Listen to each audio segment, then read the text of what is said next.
U.S. President-elect Joe Biden getting ready to announce his top healthcare officials, as a matter of fact, coming up in the next hour, all of whom will quickly face the country's grim world-leading coronavirus statistics.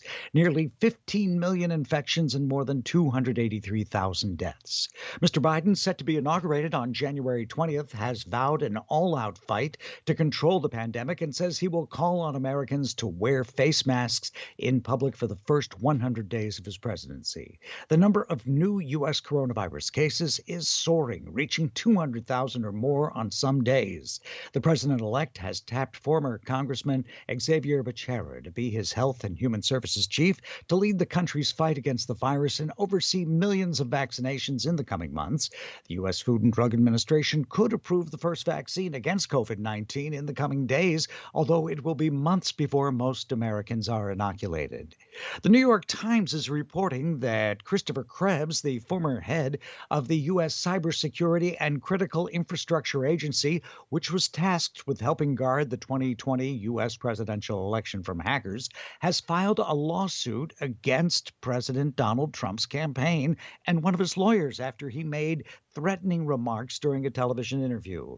The lawsuit accuses Trump's lawyer, Joe DeGeneva, of a pernicious conspiracy against members of the Republican Party who are speaking truth and conscientiously performing their public duties in the face of election fraud claims by the White House, according to the report. Mr. Trump has made unsubstantiated claims of widespread electoral fraud and has been trying unsuccessfully to overturn the victory of Democrat Joe Biden. The former official, Christopher Krebs, a Republican, has been the target of death threats, according to the New York Times.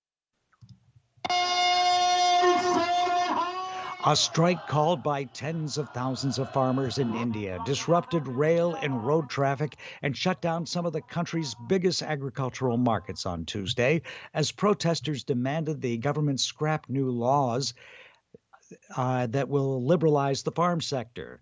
The strike, backed by at least 15 opposition parties, was a show of strength ahead of a fresh round of talks due to be held between the government and the farmers on Wednesday. In another story from India, health officials and experts are baffled by a mysterious illness that has left over 500 people hospitalized and one person dead in the southern Indian state of Andhra Pradesh.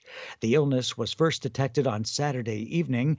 People started convulsing without any warning, according to Jita Prasadini, the director of public health. Since then, symptoms ranging from nausea and anxiety to loss of consciousness have been reported in 546 patients admitted to hospitals. Teams of experts have arrived at the city from India's top scientific institutes. What is confounding experts is that there doesn't seem to be any common link among the hundreds of people who have fallen sick. Well, even as President Trump plans to celebrate this week's expected approval of COVID-19 vaccine, his administration is facing new scrutiny over how much will be available.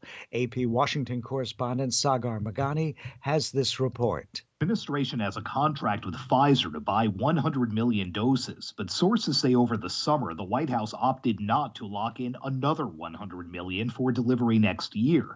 That could delay delivery of a second batch to the U.S. until Pfizer fulfills other contracts. The doctor leading the government's vaccine effort tells ABC the administration was looking at several vaccine candidates, and nobody would reasonably buy more of any one without knowing which would work. The president's expected this afternoon to tout the Pfizer vaccine and plans to distribute it. Nobody from President-elect Biden's transition team, which will oversee much of the vaccination program, was invited. Sagar Magani, Washington.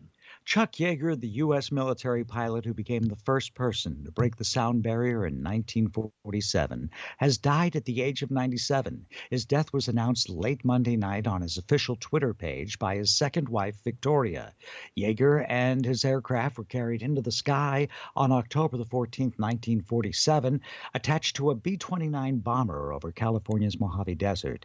Yeager and his craft eventually reached the speed of 1,100 kilometers per hour, or Mach 1.